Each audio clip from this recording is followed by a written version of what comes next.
Welcome back. You listen to 90.3 FM WKNJ, the new sound of Union, New Jersey. I'm Isaiah. You listen to Isaiah Live with the Supper Club. Julian Derrera couldn't be here tonight. He's the man with the golden voice. But we have one of our DJs on with us tonight. She is one of the funniest women I have wait. I have ever laid eyes on. Stop. Funny you've ever laid eyes on? Yes, seriously. That sounds like I'm funny looking. No. She is a semi-comedian. You know, when I read your press kit, you are a semi-comedian. Thank seriously. You. I appreciate it. No, but I don't know. I'm infatuated with you. Well, thank you. You know why I say that? Because when I had a class with you last semester, Lynch. Ooh, that name, Lynch, yeah, right? It scares me. Lynch. Give it up for Gabriella. When I had a class with you, Gabriella, I'm be honest with you. I watched.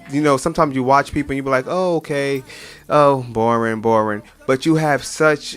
You have such a personality that makes a person say, wow. Oh, thank you. You are magnificent, but... I don't know if my sisters would agree. Why you say that? They get tired of me. Why? Like, when I go home, they're like, Gab, I can't wait for you to go back to school. Because I drive them nuts, because I'm wild. All right, so what's your definition of wow? Wow in a way of what? I'm corny. I make the corniest jokes, and I appreciate that you laugh at me, because I think I'm funny. But my sisters, they just get too much of me. So they're just like, Gab, relax. Nah, I don't think but when you talk about things, you talk about them in a way that people understand. You can relate to your audience. And you said something in your press kit. You said, I don't see myself as a comedian or a jokester, a semi-comedian and everything. You do like to make jokes, but you don't see. But in the same token, when something comes natural, you don't look at it as a job or anything. Yeah, it's a part of you. So it's like a gift that you have, and you learn how to develop it. Well, thank you. I appreciate that. That's so nice. No, you're so nice. I said to you when we had a conversation, I said, you remind me of Melissa McCarthy. And that was the biggest compliment I've ever received, because I love her. And I love her too. She's so funny. I think she's so funny, but I think you write up her coattail though. I hope so. I would just love to be her. I think she's so funny, and I want to be friends with her because she's just hilarious. No, but you are hilarious, but in a good way, not in a wreck like, oh, she's a wreck, oh, she's crazy. No, you know what to say, how to say it, you know how to deliver a message, and then you let the audience, they be like, wow. Even when you did, thanks, I appreciate that. But remember you did the soldier joke? Oh, yeah. What was that? I don't know if it was a joke. It wasn't a joke, but you always did a skit. Yeah. Tell us about that skit. Dr. Lynch, was it when Dr. Lynch had us kind of, what was it? He had us try to convince the audience. And he told my group that one of us had to act like a soldier, well, an Iraqi citizen or something, in front of like a group of American war veterans or whatever, and try to convince them to donate. Is that what you're talking about? Yes. Oh, well, I was trying to act out as like a Iraqi woman with one arm from like a bomb or something, and because I was trying to convince these the veterans, but I started laughing, but everyone said I was doing pretty good. You did excellent. You did excellent. I was like, wow, she's very crafted at her gift. I don't have a problem, and I never did, getting in front of people and talking. I mean, I find it pretty easy to laugh at myself. Like if I make a mistake, like whatever, I think people are too serious, and I don't think that's a good thing, because I think everyone needs to laugh at themselves a little bit. Yeah. And I have no problem laughing at myself. Now, does it come natural? I think it did, I mean, my whole family is hilarious. Like, it's constant jokes and picking on each other and laughing, so it's kind of like you have to, like, have a sense of humor to survive in my family. And it's on both sides, my mom and my dad's side. Wow. We're just all jokesters. So what is your sign? My, like, astrological sign? Yeah. I'm a Pisces. Yep. Ooh. I'm actually turning 23 on Friday. Friday the 13th. Guess who's playing Jason? That's a Nicki Minaj reference. I love her. Pisces and everything. Well, you know what they say about those Pisces, though? What they say? That we're nice and awesome? And good. What? What's the I don't know what you mean by Pisces, they very adventurous. Adventurous. I don't know about that, but it is fun. I know Rihanna's a Pisces, so I don't know. But you know what? I know about Pisces. They are very honest people. And we're sensitive, because I am sensitive. Are you sensitive? I know, it's weird, because I make jokes a lot, but it used to be worse. Like, people would crack jokes, and my mom would always say there's always like truth in jest, you know? So when people would crack jokes back at me, I'm like, well, damn, do you really mean that? But then I thought to myself, like, when I crack jokes about people or whatever, I don't really mean what I say, just like I'm messing with them, so I'm not as sensitive as I used to be. But I think it's definitely a trait. I think you develop some type of tough skin. Yeah, I mean, I'm an RA too on campus, and I guess I had to get my one resident in trouble, and he's a good kid, and I felt so bad I cried, and he was completely fine with it. He's like, Gab, he's like, I know I messed up, like, he wasn't even mad at me, but he doesn't know I was crying, but I cried after I had to, like, write him up and call the police, because I'm like, he's a good kid, but I had to do my job, you know, but he was fine, but I guess I'm sensitive like that, you know. So are you sensitive when it comes to like relationships, like when you're in a relationship with your boyfriend, and do you show feelings? I've never been in a relationship, so I don't know. You never been in a relationship? No, never in my life. You know what? It's time to put her on a dating game. I know. I would love to be. Sign me up. Oh. I always wanted to be on Next. Remember Next? Next? Yeah. Oh yeah. So what? All right. So what would you play on Next? Like, tell me about it. What do you mean? Have you ever seen the show? You know how like you get off the bus and there's like three little blurbs about you and. You I didn't see Next. Then I'm thinking about what is that show? The dating game. Love and Hip Hop. You're thinking about. I'm thinking about. Baggage. What's Baggage? Baggage.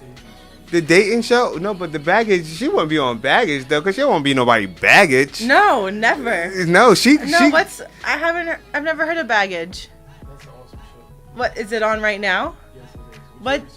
With Jerry Springer? Jerry Springer? What's he doing? That's a great show. That's so funny. It's a candidate, and then they have 3 prospective dates, and then they have baggage, things that they did in their past. Mm-hmm. Oh. Oh, would you take like there was this one guy he had Oh no! You don't want to be on that show. No, but that's hilarious. You know, that's hilarious. You don't want to be on that. No. No, wow. I always said though if I were to do like a dating show, even though it's probably not real, I would do Parental Control. Remember that one? Parental Control, like tell me about parental, because I have never seen these shows before. Like you did got you me not like watch MTV like in the 2000s, early 2000s? Girl, I didn't have cable, so like I just. Well, Parental Control is pretty much like you go on because your mom and dad don't like your boyfriend or girlfriend, and then they like interview a bunch of candidates, and your dad picks his favorite, your mom picks her favorite, and you go on a date, and then at the end you're left to decide if you want the mom's pick, your dad's pick, or your boyfriend or girlfriend that you're with. But I trust my parents to pick like a good man for me. I think they know what you looking for? Yeah, and I think they'd pick a good one for me. So what is your ideal of a man? Well, in your mind, race doesn't matter. Okay. You're cute, you know? I do like taller than me, and I'm 5'7", but so preferably like at least like 6 foot. 6 foot? Yeah. You need somebody to pick you up. No, I don't want anyone to pick me up. But I want someone taller than me. Nice smile, no kids, has a car, a job, like kind of has goals in their life together. Yeah, I mean, doesn't have to have your life together. You have to know how to or like to dance. You don't necessarily like need to know how to dance, but as long as I don't have to ask you to go dance with me, you're already pulling my hand to go into the dance floor, then we're good. Yeah, somebody that could give you that mutual respect, you know. And someone funny too, and like you can goof around with, you know. Joke. Yeah, exactly. Chill. And someone I can bring home to my parents. You know? Yeah, because you don't want no knucklehead. Yeah, I'm actually not even afraid to bring anyone home to my dad. It's my dad's 2 sisters, my aunts, because they would chew him up and spit him out. Like I don't know how my cousins do it. Like I'm so afraid to bring home a man to my family on Thanksgiving or Christmas because of my aunts. Why? Because they'll give it to him, like they'll. So you saw it done with your other sisters? Well, kind of with my one sister, but my aunts like my sister's boyfriend. I just see how they act, you know, and I know they're going to kind of like ask him a bunch of questions and things like that. So he's going to have to gonna have to someone who can handle that. I'm gonna need, Yeah.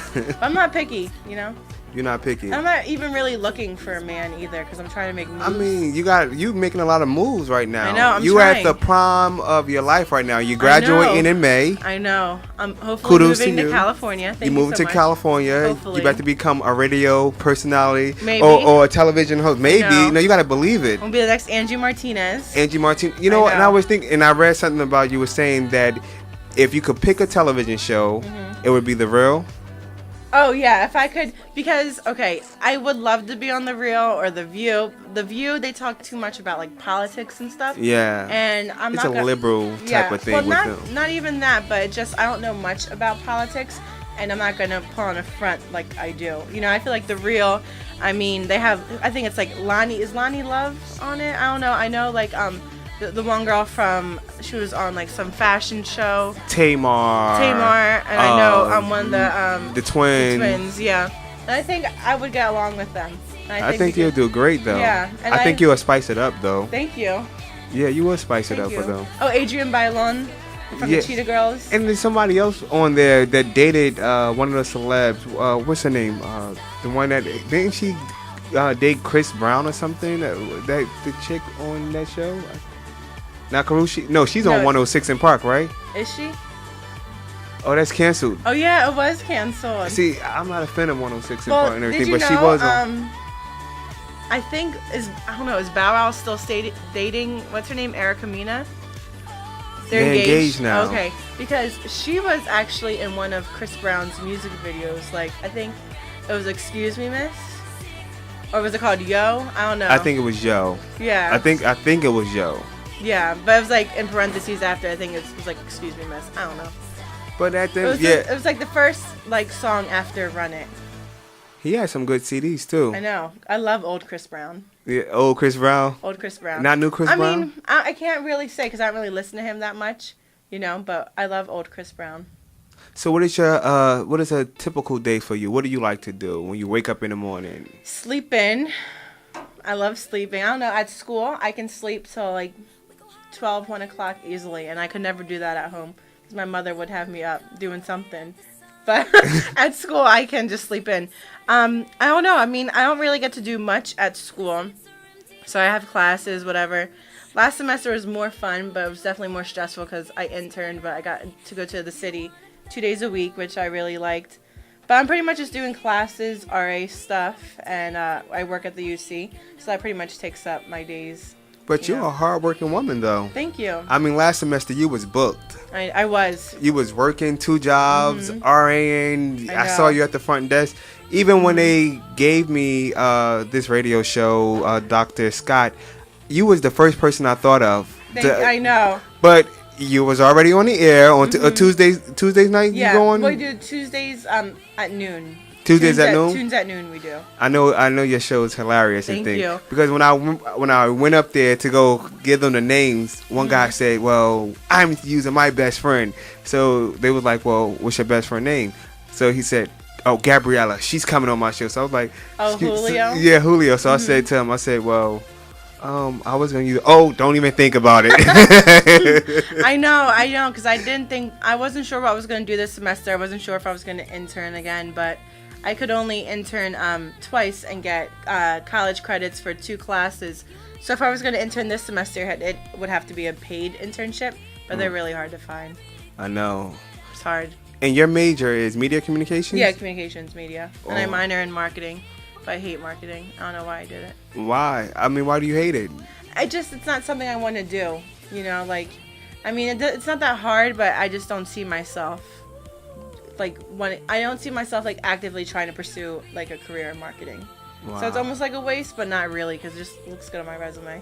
Yeah, it does. But I think a lot of doors are going to open up for you. You have a great personality. I hope so. Thank you. I appreciate that. See, you always say, "I hope so." No, it is. You got to believe. I know. I need to believe it more. Yeah, because I think you second guess yourself, or you be like, "Oh, I hope so." Well, I just see that. I know. I do. But thank you. But you got a lot of opportunities out there, and then once you become famous, then all these men gonna try to slang at you and everything. Everybody gonna be I hope so. running out the woodworks and things, and you gonna be like, "Oh, Isaiah told me so."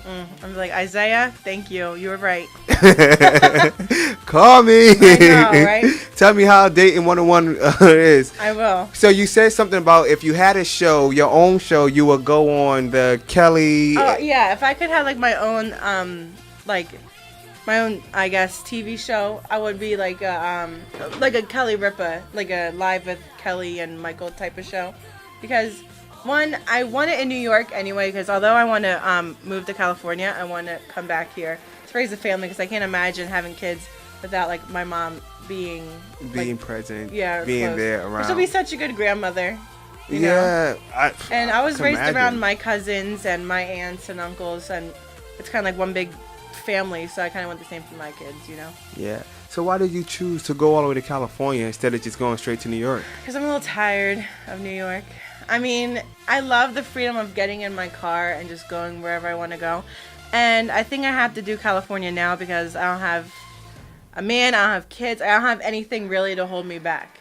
You know? You ready to explore? Oh yeah, I gotta do it now because I don't think it'll I guess I'll be able to do it later on in life, but it'll be harder, And I think this is just like a great time in my life. I'm graduating college, like just a bunch of new opportunities, and I'm lucky to have a friend that wants to go to California too.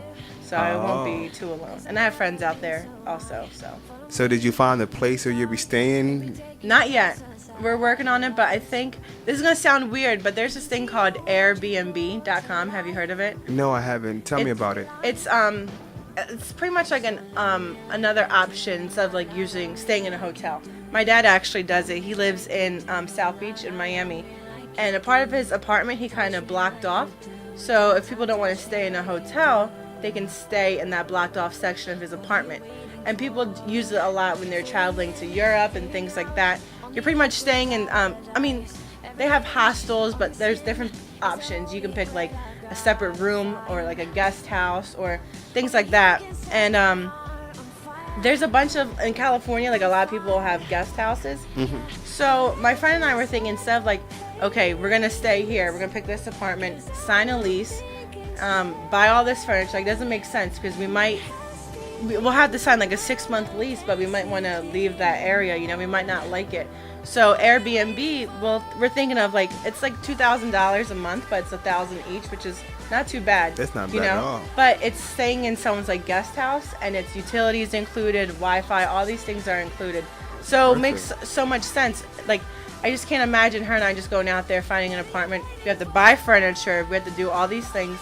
I think for like the first month or two to stay in like a guest house like that, I think it just might be an easier transition. For the both of you. Yeah, because then we can figure out, we can look around, see where we want to go, because I don't want either of us to have to drive too far for our job. So I'd like to find somewhere kind of close for both of us. Wow. Yeah, that's a pretty good plan. So what about the furniture that's there? You gonna use their furniture? Yeah, we'd use their furniture, and what's great is they have like reviews from other people, so I could always contact people who left a review on this one lady's guest house, see what they like about it, things like that. So what job opportunities out there? I know it's the land of, the celebrities. I know. And different media, but exactly. Where are you going? Like, where do you see yourself working? Well, I've been kind of looking for stuff online, but I think it's still kind of early to apply. I'm not quite sure because I feel like if I apply now and I get hired, I can't work until like June or July, or end of May. So, I mean, I think I want to start off kind of as like an entertainment correspondent and interview celebrities on the red carpet and stuff like that. And all the award shows are pretty much out there anyway. Yeah. But I used to work at the Borgata in Atlantic City, so I have hotel experience. So I figured if I can't get a job right away in communications, I can always get a job in a hotel. And kind of network and, get your way in the door. Mm-hmm. So, I think working at one of those Hollywood hotels or like casinos, fancy. Something fancy. So when you see a celeb, they're like, hey, you remember me? Or, you know who I am? Well, I've seen celebrities at Borgata and stuff, too. It was pretty cool. Mm-hmm. I know that's right. Yeah. And we will be right back. You listen to 90.3 FM WKNJ, Isaiah Live with the Supper Club. We talking to the fabulous Gabriella, and we'll be right back.